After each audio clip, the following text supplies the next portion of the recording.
bienvenidos a esa discusión de panel. Mi nombre es Colin Hansen y sirvo como editor en jefe de la Coalición por el Evangelio y de igual forma como el vicepresidente de contenido.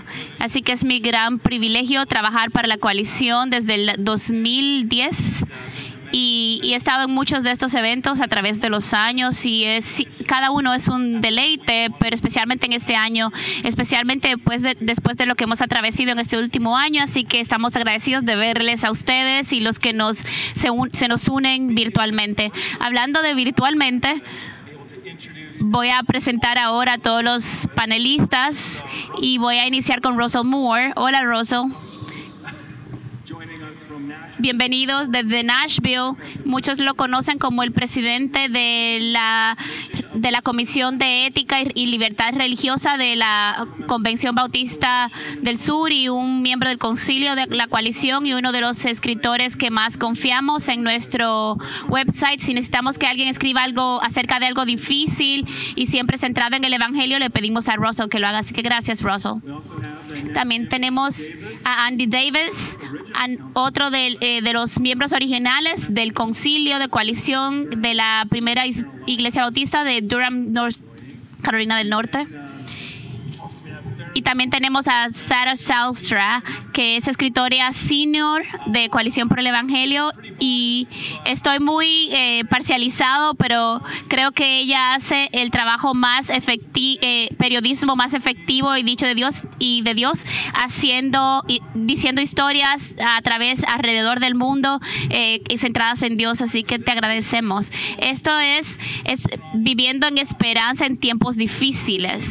Estamos construyendo desde Hebreos 11 y pasamos mucho tiempo discutiendo en oración que vamos a cubrir durante esta conferencia, y hablamos de Hebreos porque nos permite cubrir tanto terreno en términos de la teología bíblica y del New Testament, y como el Nuevo Testamento cuadra con el Antiguo Testamento y como Jesús como este mejor pacto, y llegamos a Hebreos 11 y no podemos fallar en ser animados por Hebreos 11 y estos santos maravillosos de la antigüedad. Y este pasaje lo conocemos variantemente como el Salón de la Fama, como la gran nube de testigos. Y estuve en Birmingham, soy profesor de Bison Divinity School, y nos dimos y visualizamos esta gran nube de testigos a través de la historia y a través del dono. Cuando predicamos hay un dibujo en la capilla en este lugar, y queremos enfocarnos y cubrir todo este terreno desde Hebreos 11 y en un viaje cronológico de la historia bíblica de cómo estos creyentes en Dios perseveraron durante esos tiempos difíciles. A través de la historia y en la historia de la iglesia queremos aún hablar de cómo Dios continúa trabajando a través de la historia y hablando como empezó Julio, se nos introdujo hoy. Así que iniciaré hablando de Hebreos 11, 1 al 3, para recordarnos de dónde estamos iniciando y partiendo hoy. 11, 1 al 3. Ahora bien, la fe es la certeza de lo que se espera, la convicción de lo que no se ve, porque por ella recibieron aprobación los antiguos. Por la fe entendemos que el universo fue preparado empieza cronológicamente desde la creación. Por la fe entendemos que el universo fue preparado por la palabra de Dios, de modo que lo que se ve no fue hecho de cosas visibles. Saltamos a Hebreos 11:13 y es un resumen de todo lo que vemos en el pasaje. Dice: todos estos murieron en fe, sin haber recibido las promesas, pero habiéndolas visto desde lejos y aceptado con gusto, confesando que eran extranjeros y peregrinos sobre la tierra. No sé cómo te sientes en tu propia iglesia durante este último año, cómo te has sentido con los Estados Unidos o si estás mirando de otro lugar en el mundo.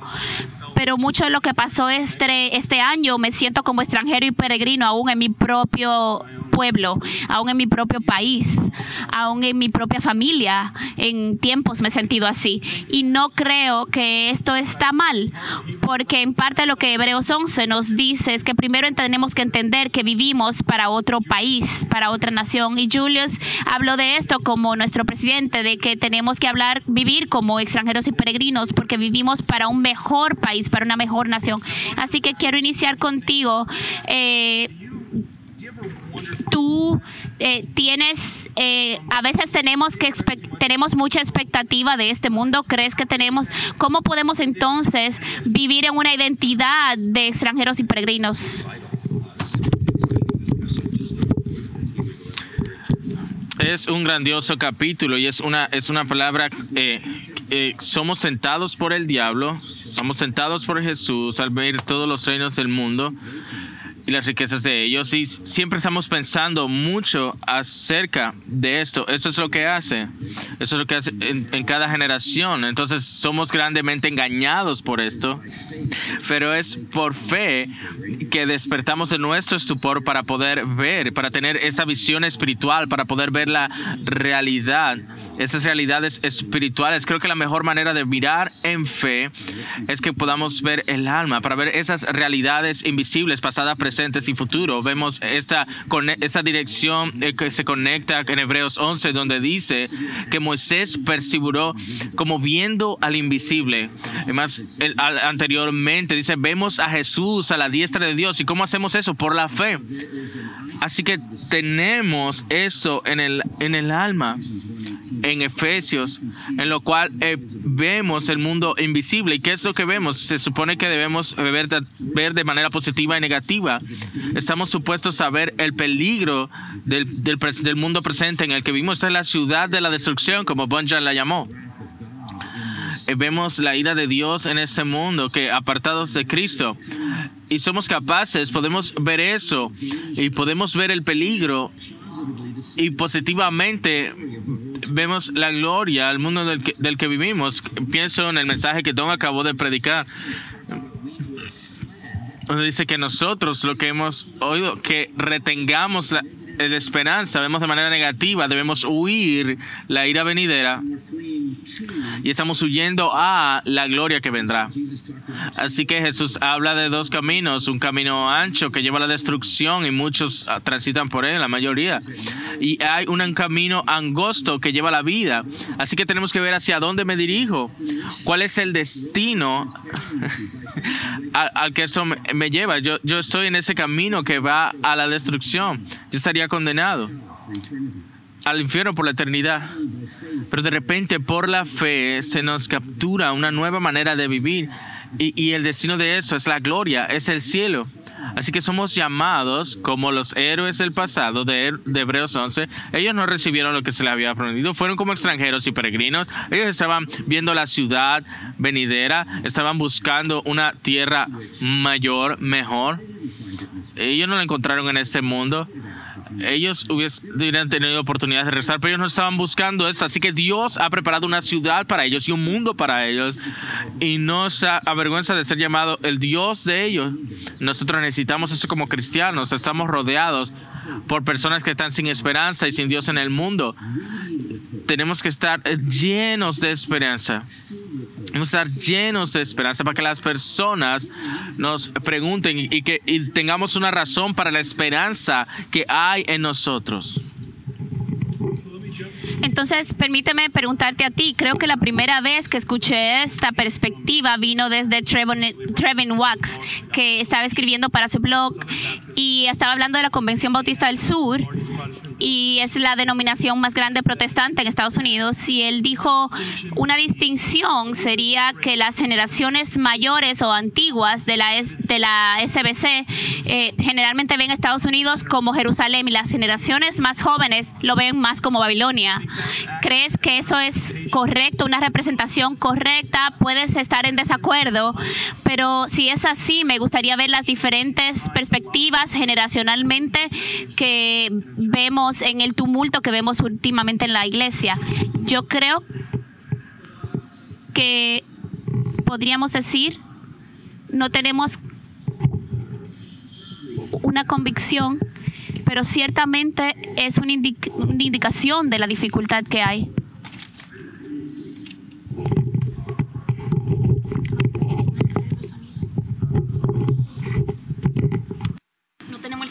esta oposición. No sale sonido. Creo que en cada generación hay una generación que trata de hallar esperanza de este lado, en el lugar que nos encontramos.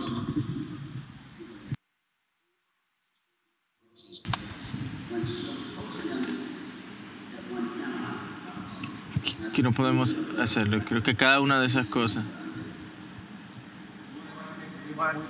Creo que haces un buen punto allí en el sentido de qué es mirar esperanza, buscar por esperanza en ese lado del cielo, que la esperanza está en el regreso de Cristo, en Cristo llamándonos. Una de las cosas que razonan más en mi iglesia es hablar de cómo nos aferramos al Señor, o cuando a veces le reclamamos a Dios por cosas que Él no nos ha prometido. Y creo que estamos en un momento en la iglesia donde muchas personas se enojan con Dios por no darle ciertos privilegios que Dios de hecho nunca prometió. E incluso se les dice que, de hecho la Biblia habla de lo opuesto.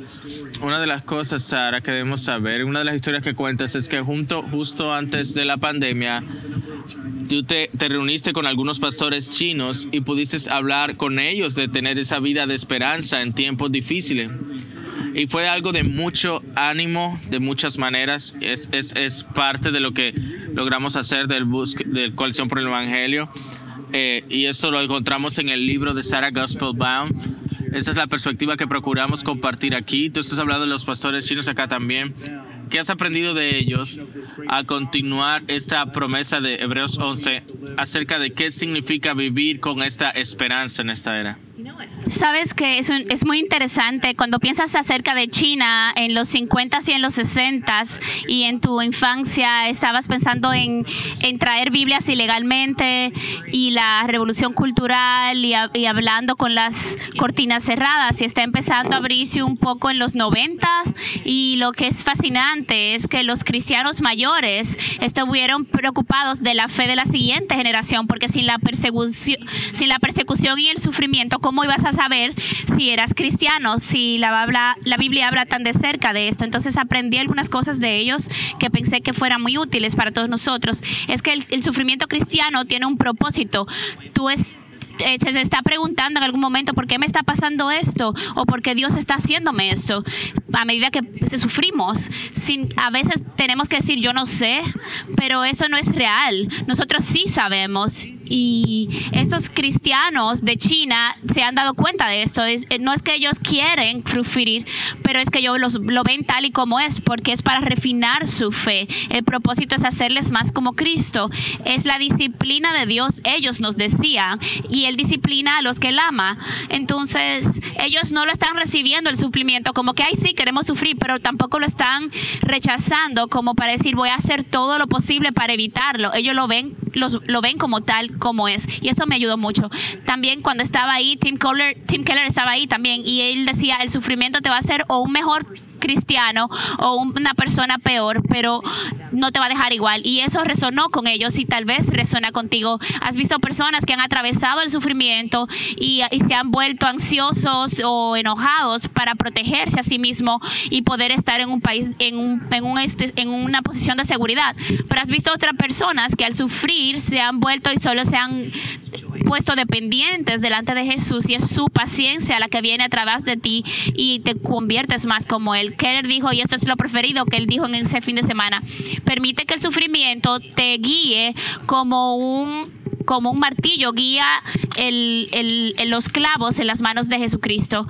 El sufrimiento, estar en el lugar más seguro donde puedes estar, es el centro de la voluntad de Dios. Y conocí un pastor que recibió en los Estados Unidos una posición, pero él estaba siendo interrogado ahí. Probablemente en algún momento le iban a meter preso, y en algún momento los créditos sociales están trabajando en contra de él, y le decía, ¿qué haces aquí? ¿Tienes ofertas de trabajo en Estados Unidos? ¿Por qué no te vas? Y él dice, yo estoy aquí porque yo tengo miedo. Y yo le dije, ¿miedo de qué? Y él dijo, yo tengo miedo de estar fuera de la voluntad de Dios, y es mejor estar aquí donde es difícil, y es mejor estar aquí en el fuego, y es mejor estar aquí en la boca del león si eso es donde Dios te tiene. Pero estar fuera de eso, aunque parezca más cómodo, es muy peligroso, y eso a mí me chocó bastante. digamos que si vas a pasar por el 2020 y el 2021, en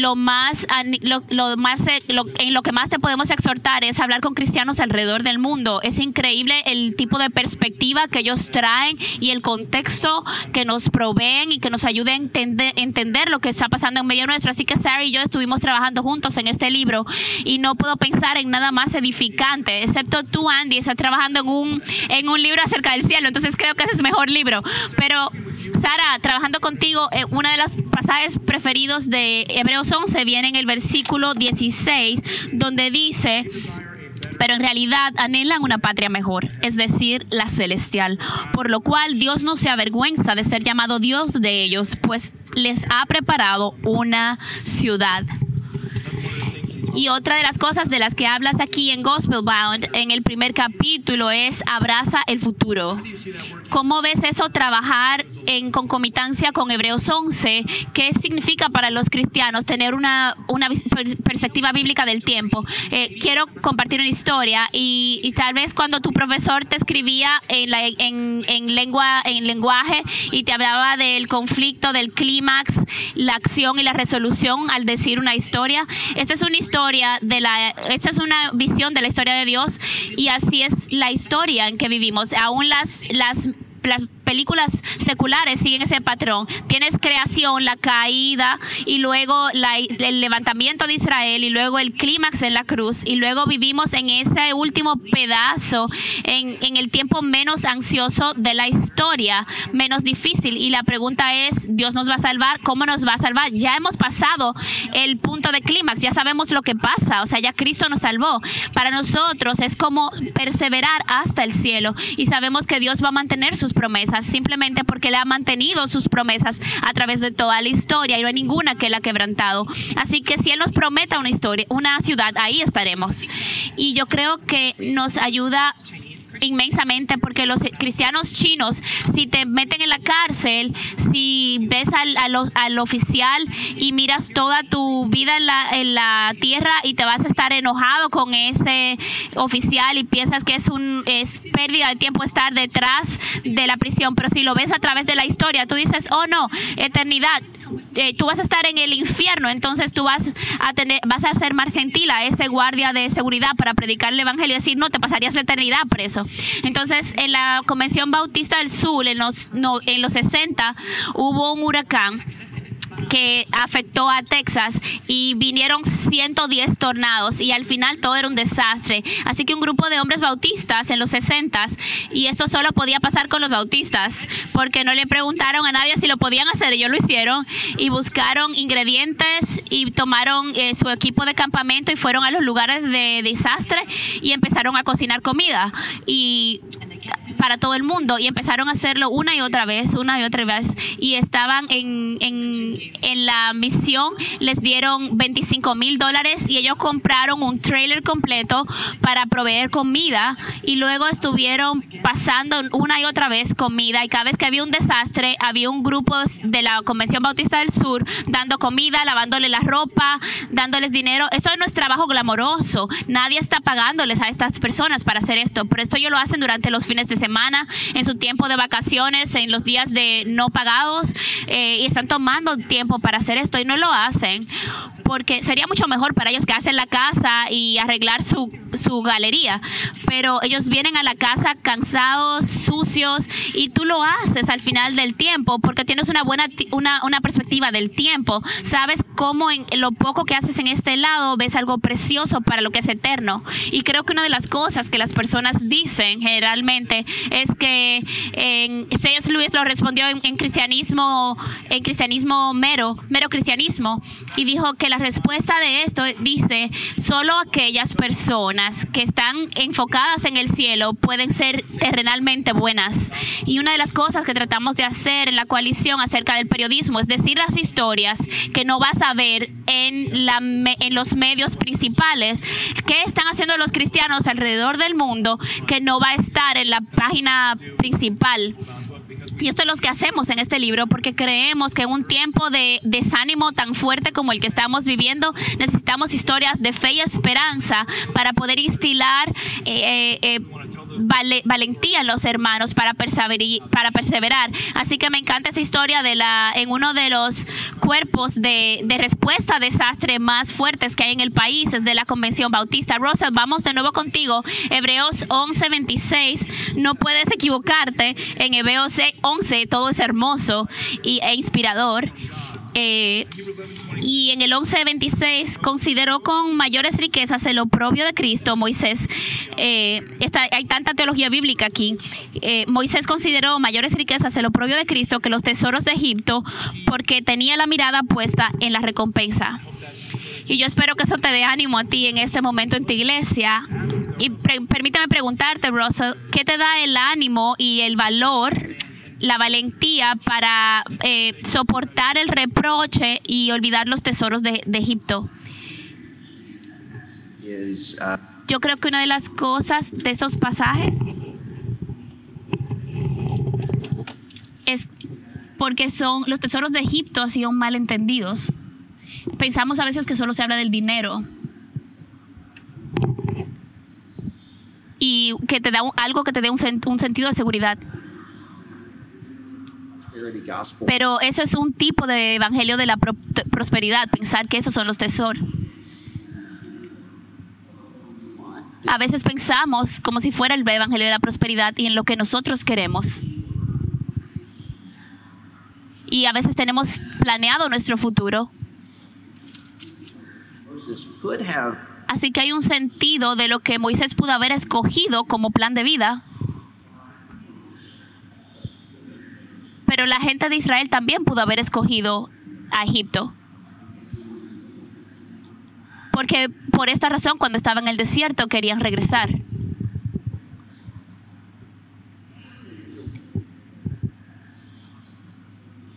Christ, language.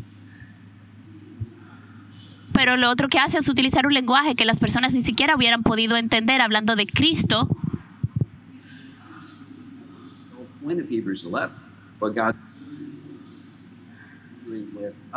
Porque lo que Dios está haciendo con Moisés es justamente lo que está haciendo con nosotros.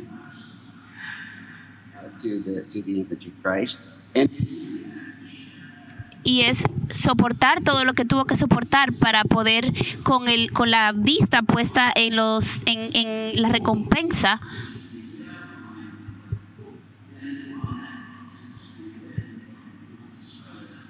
This is the King of the Jews.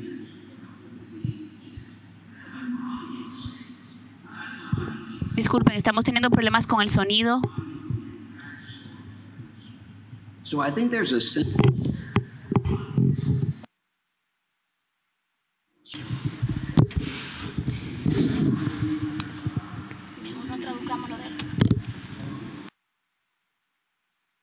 people around us. And the way of Jesus calls us out from that, to say you're going to stand before the judgment seat of Christ. You're somebody who's united to Christ in crucifixion, and that means you have to be willing to go where he goes. And that's not going to be something that's always going to be applauded or even offered. Andy, y continuando con otra pregunta de teología bíblica desde este pasaje, Sansón y David son figuras ambiguas de algún tipo. David lo celebramos más, Sansón es un poco más ambiguo, pero creo que a veces lo que David hizo también fue peor. Y también es celebrado, pero ¿cómo miras lo que el autor de Hebreos celebra la fe de todas esas personas, aun cuando eran figuras moralmente ambiguas? Y creo que creo que Dios era inmensamente honesto sobre los héroes y solo hubo un humano perfecto, Cristo. Todo santo que pasará la eternidad en el cielo tiene que hacerlo de manera humilde, dando gloria a Cristo por la redención. Habiendo sido salvados por misericordia y gracia, y vemos una y otra vez que estos héroes de la fe, cada uno de ellos tuvo que arrepentirse del pecado y encontrar perdón de pecados de un Dios santo y perfecto.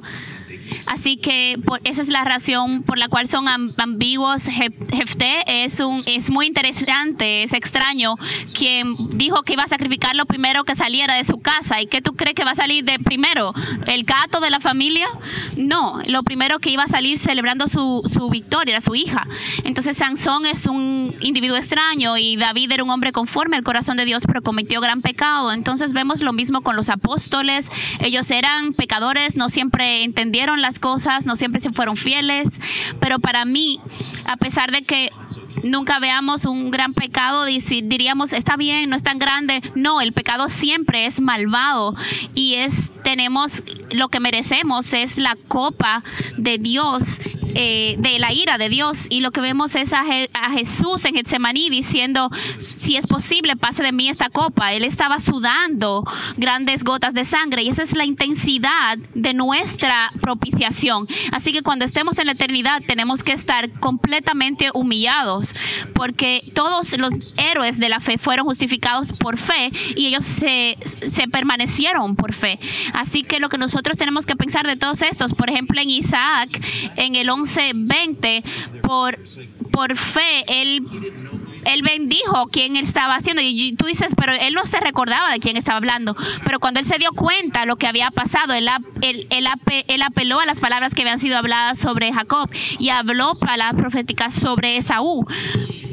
Así que para mí me da mucho ánimo, no me anima a pecar obviamente, pero me da mucho ánimo el que al ser un pecador, aún por mi fe yo puedo ser justificado y vivir una vida piadosa y tener tesoros en el cielo a pesar de todo mi pecado. Un predicador de Hebreos es realmente...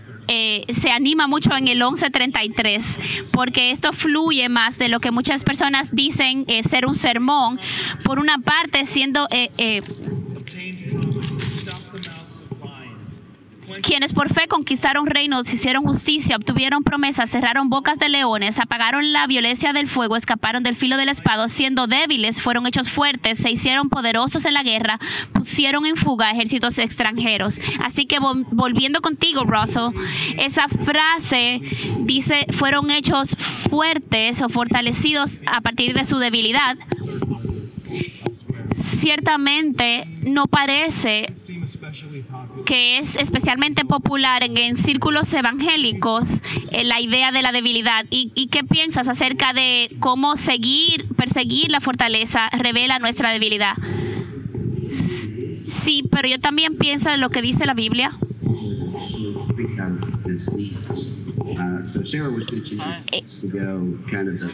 Sara hablaba hace unos minutos de lo que son las distintas narrativas y hubo un artículo en el New York Times que hablaba de la pandemia del 1918 y lo que recordamos, y hubo dos cosas de la narrativa que fueron lo más que recordó su memoria.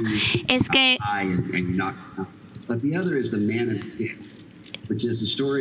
recordamos la historia de alguien que vino, se cayó y luego se levantó. Entonces vemos ese tipo de historias de la pandemia antigua. Entonces podemos pensar en esto. Es la fortaleza que parte de la debilidad, es debilidad que ha sido seguida de una demostración de fortaleza, que es lo que pensamos cuando pensamos en fuerza.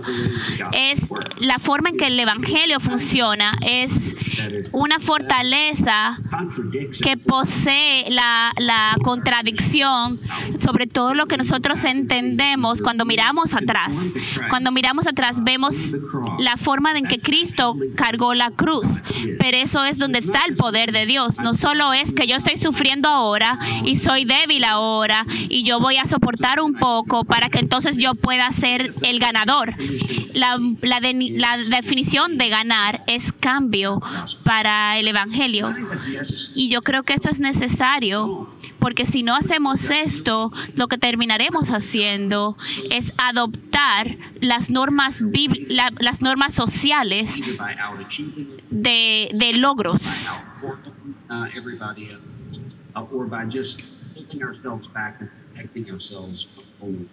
donde estaríamos haciéndonos pasar los fuertes y protegiéndonos a nosotros mismos y no queriendo mostrar vulnerabilidad. Entonces el Evangelio cambia esta forma de perspectiva. El amor nos hace vulnerables. El amor nos hace vulnerables. Cristo se hizo vulnerable por amor por nosotros. Ese es el mensaje del Evangelio. Y a medida que vemos esto continuar en Hebreos 11, el predicador continúa y en el 35 al 38 dice: las mujeres recibieron a sus muertos mediante la resurrección. No sé lo que significa, Andy. Tal vez tú puedes hablar un poco más de eso. Otros fueron torturados, no aceptando su liberación a fin de obtener una mejor resurrección. Otros experimentaron insultos y azotes y hasta cadenas y prisiones. Fueron apedreados, aserrados, tentados, muertos a espada. Anduvieron de aquí para allá cubiertos con pieles de ovejas y de cabras, destituidos, afligidos, maltratados, de los cuales el mundo no era digno, errantes por desiertos y montañas, por cuevas y cavernas de la tierra. Sara, tú estás hablando con cristianos alrededor del mundo que están soportando tiempos de persecución y se mantienen en esperanza. En tu libro, tú escribes acerca de cómo ellos sufren con gozo. Y las marcas más claras de un cristiano es que sufrimos con gozo. ¿Por qué esos cristianos no parecen estar marcados por la ansiedad cuando ellos sufren tanto y ellos parecen que han visto tanto mal? Y realmente yo odiaba el versículo en la Biblia que dice: nunca he visto al justo desamparado, porque yo puedo escuchar mucho justo que yo parece que he visto desamparado.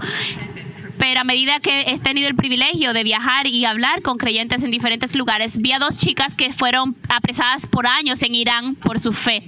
Y ellas me dijeron: Dios estuvo con nosotros todo el tiempo. Dios nunca nos abandonó.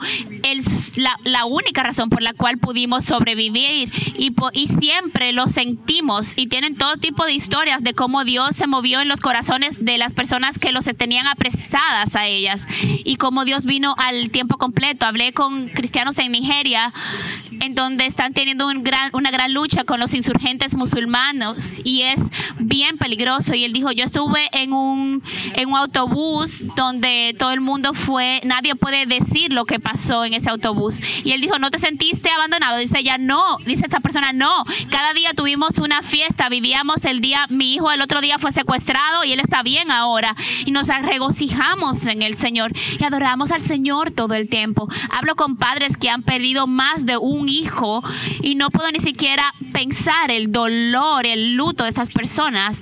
No puedo pensar en algo peor que pueda pasarte. Ellos me dicen: no nos sentimos abandonados.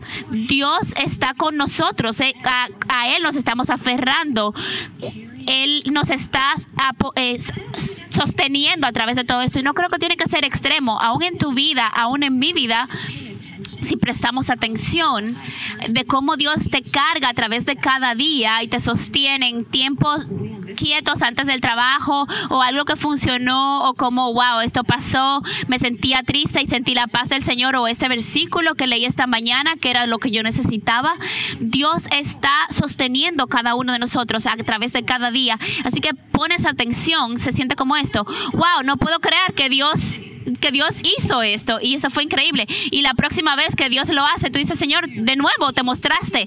Y una vez más Él lo hace: bueno, yo creo que el Señor lo va a hacer de nuevo. Y entonces dices: wow, yo te apuesto a que el Señor se va a mostrar de nuevo. Y cada vez después de un tiempo tienes una fe sólida y sabes que en 100% de las veces Dios se va a mostrar. Una cosa que tratamos de hacer para nuestra publicación en la Coalición por el Evangelio, tratamos de decir historias de cómo Dios está trabajando de formas poderosas, porque a medida que vamos al primer avivamiento, vemos a Jonathan Edwards, que ayudó a empezar la nueva publicación que era la historia cristiana del 1743 al 45, y Jonathan Edwards fue la inspiración detrás de esto. Dice: si las personas aprenden de avivamiento en un lugar, Dios usa ese medio para para esparcir evangelio en otro avivamiento en otro lugar. Y esta vez usamos la tecnología en este tiempo a través del internet, de los websites, y podemos decir historias del trabajo de Dios. Y completamente estoy de acuerdo, Sara.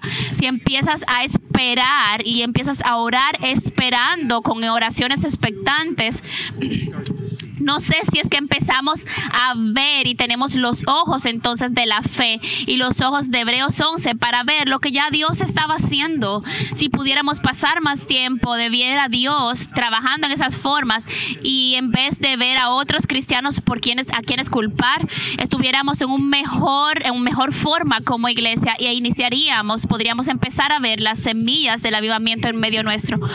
Andy, una de las cosas que he aprendido mucho de ti, sé que has aprendido mucho de la herencia de los santos que han ido antes de nosotros a través de la historia cristiana, es el poder del contentamiento cristiano. ¿Cómo ves Hebreos 11 a esa luz?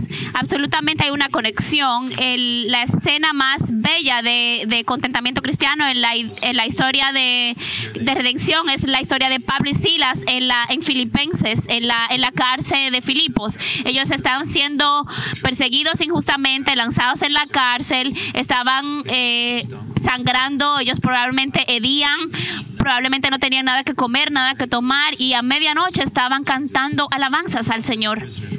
Los demás prisioneros solo los escuchaban. Y entonces Dios envía un terremoto sobrenatural que no había pasado antes para destruir paredes y cadenas y liberar las personas. Y el carcelero de Filipenses iba a cometer suicidio y una voz llama desde la oscuridad. Pablo dice, estamos todos aquí, y temblando él dejó todo esto y dijo, ¿qué debo hacer para ser salvo? Y él le dice, cree en el Señor Jesucristo y serás salvo tú y tu casa. Y esto parte del contentamiento cristiano, y esta iglesia en Filipos fue plantada porque Pablo y Silas no se quejaron ni dijeron ¿por qué estamos atravesando por esto? Ellos simplemente tenían una vista mayor, una vista que decía, ellos podían ver con los ojos de la fe lo que venía, y ellos dijeron, alégrense cuando sean perseguidos, las palabras de Jesús. Así que Pablo escribió en Filipenses 4, yo he aprendido a tener contentamiento, sea que tenga abundancia o en la pobreza, yo puedo hacer todas las cosas en Cristo que me fortalece. Así que la palabra griega para contentamiento significa autosuficiencia, que no debe ser entendida como independencia de Dios, sino de que Dios es autosuficiente en sí mismo en relación a su creación. Él no necesita nada de su creación, y nosotros podemos ser Dios suficientes, basados y apoyados en la suficiencia de Dios. Así que lo peor que nos puede pasar es morir, y como quiera vamos a depender de la vida de Cristo. Si morimos de hambre, podemos depender de Cristo porque moriremos y estaremos con Él. Me encanta poner a los predicadores en los paneles. Amo esta palabra de ánimo. El Hebreos 11:40 cierra diciendo, porque Dios había provisto algo mejor para nosotros. Como todo el tema de esta conferencia, Jesús es mejor. Jesús es mejor. Sara, tú y yo hemos hablado mucho acerca de hablar de este libro de Gospel Bound y a través de la coalición por el Evangelio. ¿Cómo hacemos que nuestras iglesias regresen al Evangelio de Jesucristo de manera tal que podamos movernos hacia adelante juntos? Sí, yo creo que es la predicación, y le voy a decir una historia. En Cedar Rapids y Iowa son 80% blancos, y hace unos años, pero habían dos iglesias, una de las cuales era predominantemente blanca, donde el pastor había venido de otra ciudad, de una iglesia multicultural, y tenía realmente un deseo de que su iglesia se viera más mezclada como el reino de Dios. Así que habló de eso y predicó acerca de eso en su iglesia. Y había otra iglesia que era predominantemente afroamericana, y el pastor ahí quería alcanzar a la iglesia que era 80% blanca, y él decía que eso iba a significar acercarse a personas blancas. Así que él habló con su iglesia y presentó la visión, y todo volvía al Evangelio. Así que estos pastores se conocieron y se volvieron amigos. Ninguno podía hacer que la iglesia se moviera en una dirección u otra. A medida que eran blancos, la iglesia de blancos era blanca y la iglesia de afroamericanos también solo tenía afroamericanos que venían a la iglesia. Así que se conocieron, se volvieron amigos y empezaron a orar juntos. Y no oraron por ninguna colaboración. Ellos simplemente oraron por la ciudad, por nuestras familias, por nuestras iglesias. Así que empezaron intencionalmente a orar uno con el otro semana tras semana. Nota al margen. No puedo decirles cuántas de estas historias empiezan con un cristiano que vio un problema y simplemente empiezan a orar. Y esa es la historia de los avivamientos. Simplemente empieza con orar. Y no es una sorpresa porque es una oportunidad para nosotros hacer esto. Me fui sorprendida de que en el tiempo de la pandemia no hubo un mayor regreso a la oración. Así que empecemos a orar. Continúa. Así que ellos dijeron, bueno, entonces cambiemos púlpitos, hagamos juntos un culto de Semana Santa. Entonces empezaron a hacer cosas así juntos y empezaron a ver las filas vacías. Y ambas de estas iglesias eran saludables por sí mismas y estaban creciendo, no tenían problemas financieros.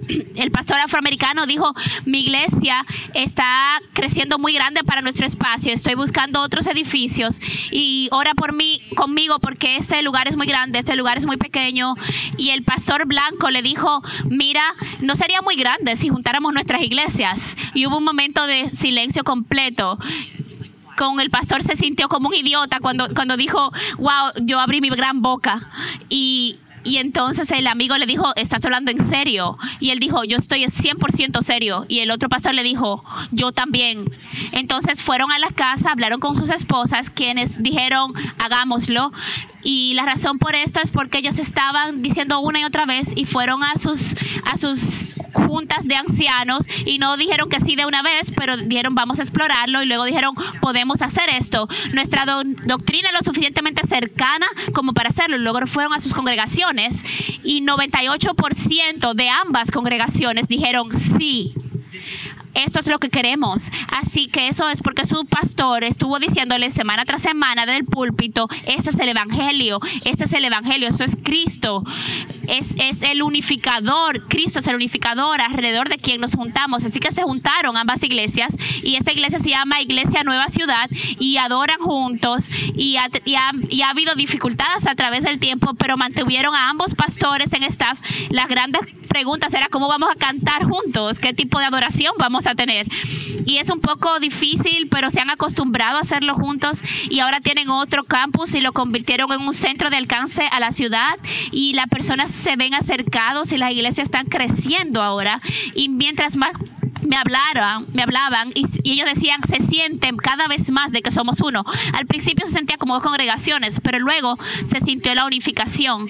Servimos al mismo grupo de personas y hacemos nuestra misma historia juntos. Eso es hermoso. Yo me encontré con esta historia, estaba visitando el capítulo regional de la coalición en Grand Rapids y cuando ellos dijeron, ¿conoces un poco esta historia y esta iglesia? Y para mí esto fue de gran exhortación.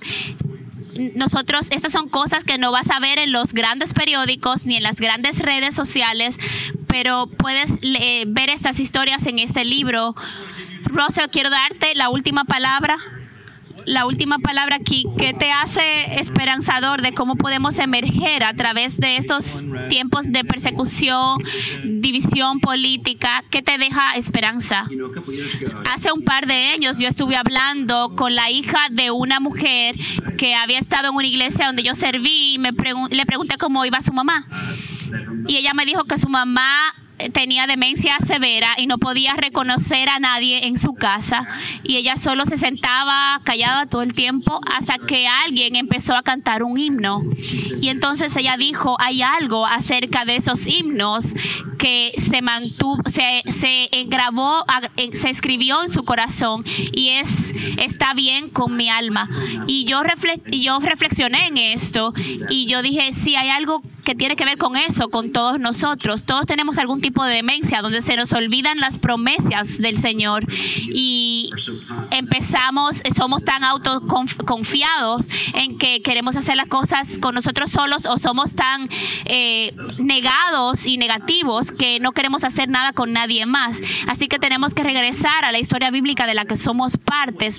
Tenemos que recordarnos que siempre hemos tenido tiempos de prueba desde el principio de Edén hasta aquí, y tenemos que vernos como la luz que viene a las tinieblas. Así que tenemos que recordarnos a nosotros mismos estas cosas, y a veces Dios nos da no solo lo que conocemos por fe, lo que Cristo ha prometido, pero nos da la historia de ver nos da la habilidad de ver a Dios obrando. Y cuando vemos cómo Dios está obrando alrededor del mundo en este momento, en lugares donde es muy difícil el ser cristiano, lo que vas a ver que Dios está haciendo donde los jóvenes, en medio de los millennials, que supuestamente son seculares, y ves que muchos de ellos, el evangelio está rompiendo a través de ellos a mucho costo. Esto nos recuerda que el evangelio que hemos creído es poderoso y podemos celebrar esto. Amén. Russell, gracias por unirte a nosotros vía Nashville. Te amamos, oramos por ti. Gracias por unirte a nosotros en Nashville. Gracias. Ayúdenme a agradecerle a Andy y a Sarah, nuestros panelistas de hoy.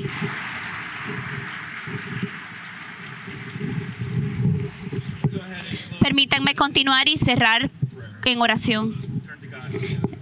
Vayamos donde Dios.